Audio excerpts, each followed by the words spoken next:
box and whisker plots. For number 42, it says what percent of the data are less than 88? Well, when we have box and whisker plots, remember that each of these represents a certain value related to a list of data. Okay.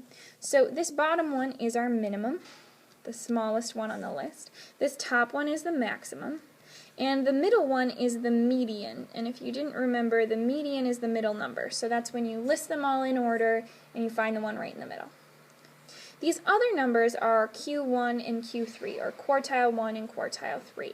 And they come from, once I split that data in half, I look at just this half over here and decide what's the middle number of that half.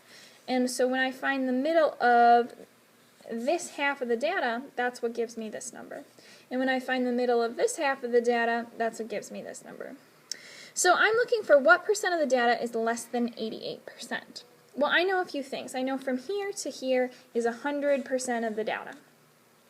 I also know that when I find the middle, I'm cutting the data in half. So half of my data is over here, and half of my data is over here, from 74 down and 74 up.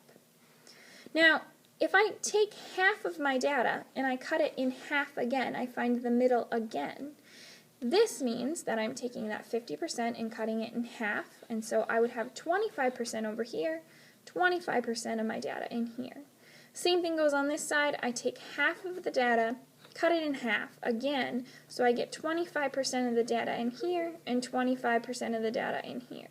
So what percent of the data is less than 88? 75% of the data is less than 88.